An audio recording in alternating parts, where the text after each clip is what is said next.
नमस्कार साथियों, जय श्री राम। भक्ति सागर चैनल में आपका स्वागत है। आइए महाराज जी से सुनते हैं। जब एक डॉक्टर ने मरीज से कहा हल्का भोजन किया करो, फिर मरीज ने क्या उत्तर दिया, आइए महाराज जी से सुनते हैं। बहुत ही रोचक प्रसंग। जय सिया राम।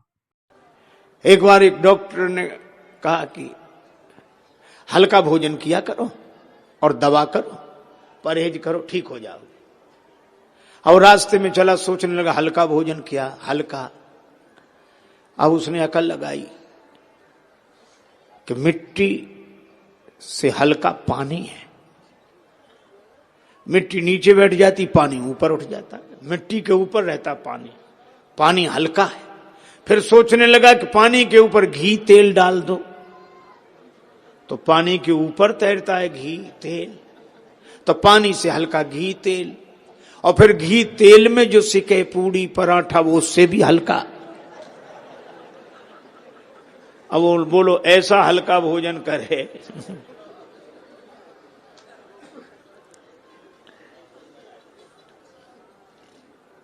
गुरु जी ने जो कहा वही करना चाहिए, क्योंकि सदगुरु वैद्य वचन विश्वासा, संयम यहां न विषय कहे आशा।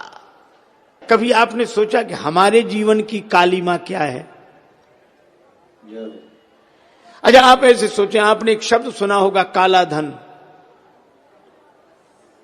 बहुत चर्चा का विषय रहा काला धन।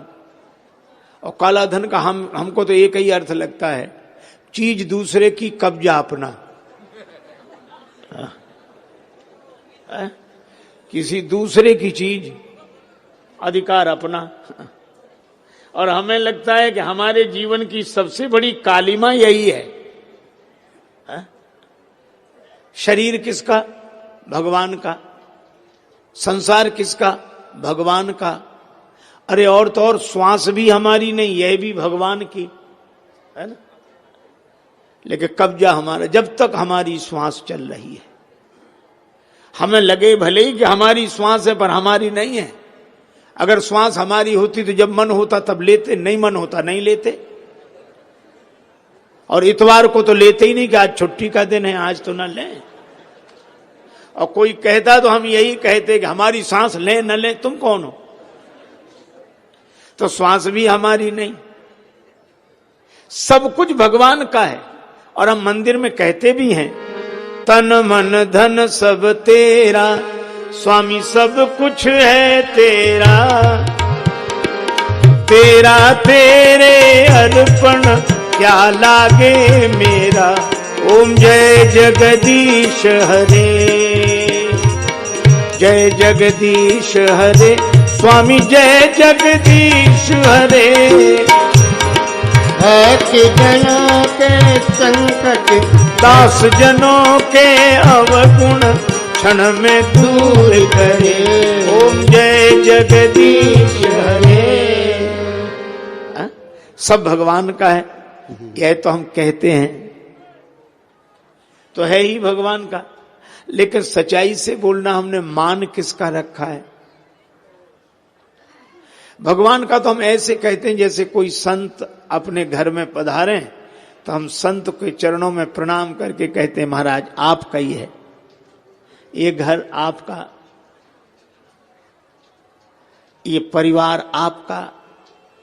कहते हैं महात्मा भी जानते हैं कि हमारा नहीं है, कह रहा है, और कहने वाला भी जानता है कि इनका नहीं है, लेकिन कह रहा है। और अगर कोई कहे कि महाराज सब आपका ही है, महात्मा कहे हमारा है, हाँ तो निकलो बाहर। अगर एक आध घटना ऐसी घट जाए तो लोग कहना बंद कर दें। हम भगवान से भी वैसे ही कहे जा रहे हैं, सब आपका है। अच्छा, समझदार आदमी भी मंदिर में कहेगा तन मन धन सब तेरा, और भगवान को प्रणाम करके बाहर आएगा तो महात्मा से कहेगा मेरा मन नहीं लगता। भगवान हंसते कि अभी कह रहा था कि तन मन धन सब तेरा, और अब कह रहा मेरा मन नहीं लगता है। यही कालिमा है। एक सज्जन प्रार्थना कर रहे थे, तन मन धन सब तेरा, प्रभु सब कुछ है तेरा। और इस पंक्ति पर ज्यादा जोर देकर, प्रभु सब कुछ है तेरा। एक महात्मा सुन रहे थे, वो हंस रहे थे।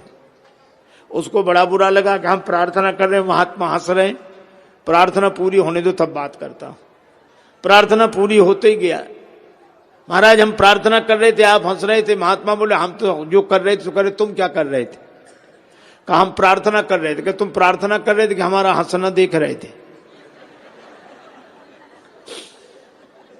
वो बोला महाराज हम दोनों ही काम कर रहे थे। महात्मा बोले तुम दोनों ही काम करते हो इसलिए तो हम हंस रहे थे। वाणी से कहते हो तन मन धन सब तेरा, पर मन से पूछो, मन भीतर ही भीतर कहता तन मन धन सब मेरा, प्रभु सब कुछ है मेरा। आज के आदमी की नीयत तो इतनी खराब है कि प्रभु पड़ोसी का भी मेरा। और इसका बस चले तो भगवान से भी कह दे मेरा मुझको दे दो, क्या लागे तेरा। यह हमारा स्वभाव है। देखो एक संत ने लिखा बड़ा सुंदर, मानव निकृष्ट कहे मेरा सिद्धांत यह, मेरा है सो मेरा और तेरा है सो तेरा है। मानव निकृष्ट कहे मेरा सिद्धांत यह, मेरा है सो मेरा और तेरा है सो मेरा है। मेरा तो मेरा, तेरा भी मेरा। और मध्यम मनुष्य की विनीति यह प्रवृत्ति देखी, वो कहते मेरा है सो मेरा और तेरा है सो तेरा है। पर उत्तम मनुष्य के विचार अति उच्च देखे, मेरा तेरा है सो तेरा और मेरा है सो तेरा है। और तीनों के बीच में बोल उठा ज्ञानी नर, ये झूठा झमेला है, न मेरा है न तेरा है। तो है किसका ये? भगवान का। न मेरा न तेरा। 9 व्यक्ति गांव के रहने वाले कपड़े का व्यापार करते थे। 9 इकट्ठे होकर गए, नदी पार करनी थी। एक दूसरे का हाथ पकड़ लो, कोई बह ना जाए। हाथ पकड़ लिया, नदी पार कर गए। कहा कि अब संभाल लो, 9 के 9 हैं कि नहीं, कोई बहा तो नहीं। तो उन्होंने गिनना शुरू किया। जो भी गिने वो अपने को न गिने। 1 2 3 4 5 6 7 8 करके रह जाए। फिर दूसरा गिने, वो भी 8 ही गिने, अपने को न गिने। अब तो सबने रोना शुरू किया, बह गया बह गया, एक बह गया एक बह गया। तब तक एक महात्मा निकले, क्यों रो रहे हो? हम लोग 9 आए थे, एक बह गया। अब महात्मा ने देखा कि तो 9 के 9 खड़े हैं। महात्मा बोले नहीं, 9वां यही है, बहा नहीं है। तो कैसे फैसला हो? महात्मा बोले गिनो। तो उस व्यक्ति ने गिनना शुरू किया, 1। महात्मा बोले ठीक, 2 3 4 5 6 7 8 पे आके फिर रोने लगा।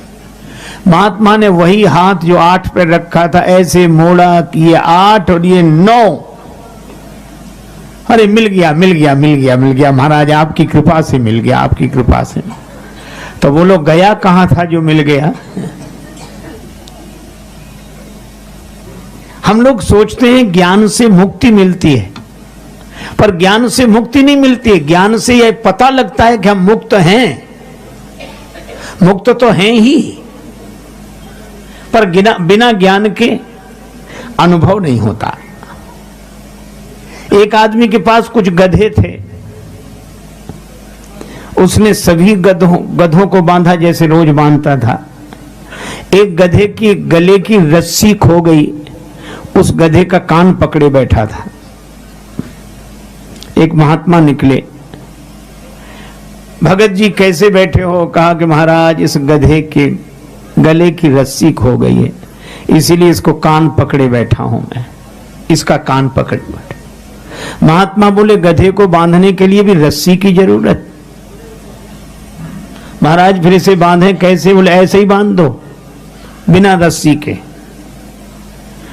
महात्मा तो चले गए, उसने वैसे ही किया, रस्सी थी नहीं, पर खूंटे से ऐसे लपेटा दिया, ऐसे खींचा, फिर उसके गले में लपेट कर ऐसे बांध दिया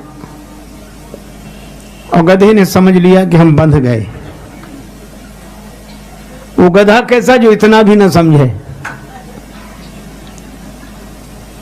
उसे भी तो अपने नाम की सार्थकता सिद्ध करनी थी।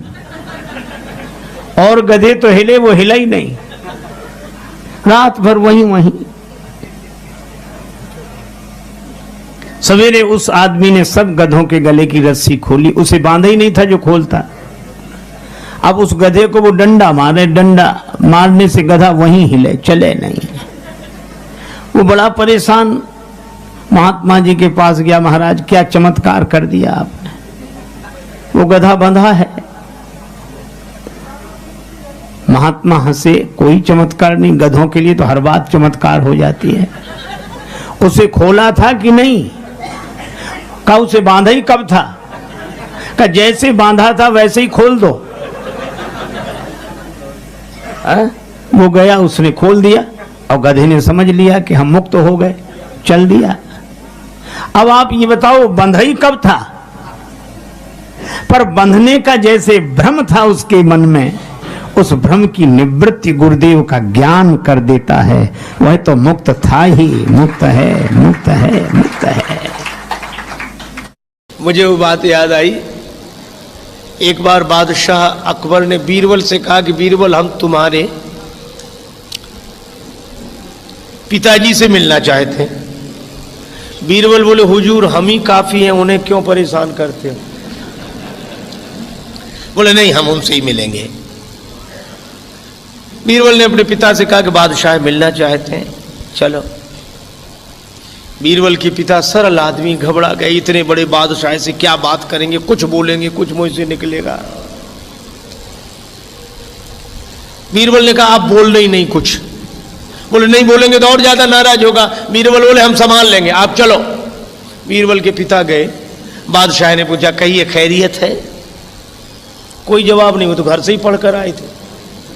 क्या तबीयत खराब है? तो भी किसी से कोई झगड़ा हो गया है? तो भी कोई जवाब नहीं। तो बादशाह खींच गया बीरबल की ओर, देखकर व्यंग करते हुए बोला कि बीरबल किसी मूर्ख से पाला पड़ जाए तो क्या करना चाहिए? बीरबल बोले हुजूर जो हमारे पिताजी कर रहे हैं।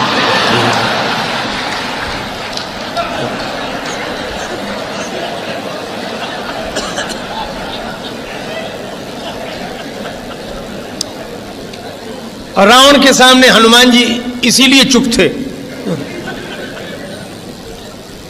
संत श्री कबीरदास जी से किसी ने पूछा कि आप गुरु हैं कि शिष्य? कबीरदास जी बोले दोनों। बोले दोनों कैसे? बोले ज्ञानी का मैं गुरु हूं, अज्ञानी का चेला।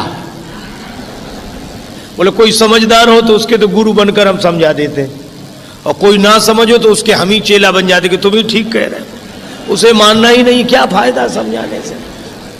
एक आदमी तो और गजब का था, उसके पास कोई गया, दोनों पड़ोसी थे, दोनों के पास दो गधे थे, वो मिट्टी ढोने का काम करते थे गधों। तो एक का गधा बीमार था तो उसने सोचा पड़ोसी मित्र से गधा मांग ले।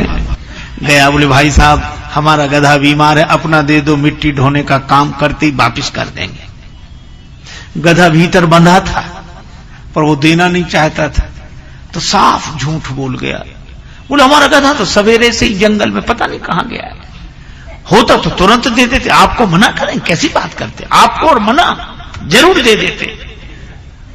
उसने मान लिया कि गया होगा जंगल में, पर दैव योग तब तक गधा ही भीतर से बोला। उसने जो बोलना शुरू किया तो वो चौंक कर खड़ा हो गया। बोले साहब आप तो कहते हैं कि गधा जंगल में गया, वो तो बोल रहा है भीतर से, उसकी आवाज नहीं सुन रहे। तो भी उस आदमी ने अपनी गलती नहीं मानी। बोला क्या जमाना आया है, आदमी की बात पर भरोसा नहीं, गधे पर इतना भरोसा। अब बोला इसका क्या मतलब। एक गुरुजी को आदत थी, उनका कोई चरण दबाए तो सो जाते।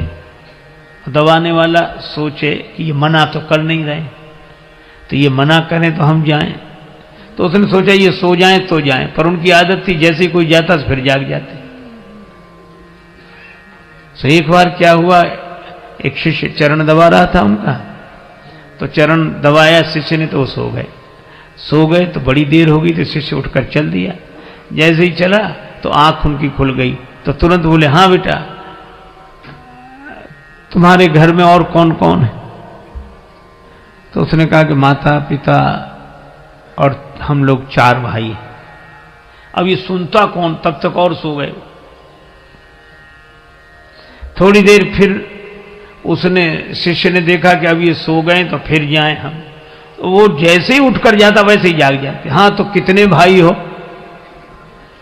तो उसने फिर कह दिया कि 4, पर वो उत्तर सुनने के पहले ही सो जाते थे। और जैसे उठकर चले तो जागकर फिर पूछते, हाँ कितने भाई हो? तो शिष्य उत्तर देते देते थक गया, कब तक कहे कि 4 भाई हैं। जब चौथी बार भी उन्होंने यही पूछा कि हाँ तो कितने भाई हो, सो चेला बोला, गुरुजी अब तक तो 4 हैं, सवेरे तक 3 बचेंगे।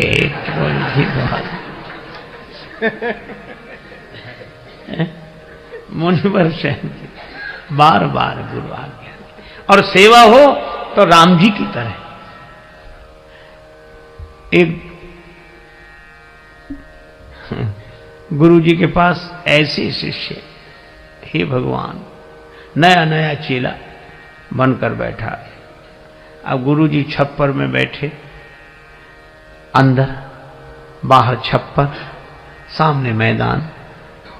तो गुरु जी ने कहा कि बेटा वर्षा होने लगी है और गाय मैदान में बंधी हुई है, उसको बंधन से मुक्त करो ताकि वो भी छाया में आ जाए। शिष्य वहीं बैठे बैठे बोला, गुरु जी मुझ जैसा जीव क्या किसी को बंधन से मुक्त करेगा, जो स्वयं बंधन में हो। और बंधन से मुक्त करना किसी को तो आप जैसे महापुरुषों का काम है, हम क्या। क्षमा करें गुरुदेव, अनधिकार चेष्टा मुझसे न होगी। गुरुजी भी समझ गए चेला नहीं गुरु ही मिला है। गुरुजी गए, गाय को बंधन से मुक्त किया, फिर आकर अंदर बैठ गए। मन नहीं माना तो बोले, बेटा बाहर जाके देखो पानी बरस रहा है कि नहीं। चेला बोला, गुरुजी ये बिल्ली बाहर से ही आई है जो आपके पास बैठी है, इसके शरीर पे हाथ घुमाओ, गीली हो तो समझ लो पानी बरस रहा है, सूखा हो तो समझ लो पानी बरसना बंद हो गया है। गुरुजी फिर चुप रह गए। रात को सोने लगे तो कहा ये दीपक जल रहा है, इसको बुझा दो। चेला बोला, गुरुजी सर्दी बहुत है, कौन उठे? आप तो रामायण की बात मानो, मुंह दिए नयन कतहु को नाई, आंख बंद कर लो, बुझाई समझाओ। गुरुजी सरल स्वभाव के थे, कुछ नहीं बोले, चलो ठीक। दूसरे दिन सवेरे सवेरे एक भक्त लड्डू लेकर आया, 1 किलो लड्डू, भगवान को भोग लगाओ, सबको बांटो। तो गुरुजी ने भगवान को भोग लगाया। उस चेले से कहा कि बेटा भगवान का प्रसाद लेगा?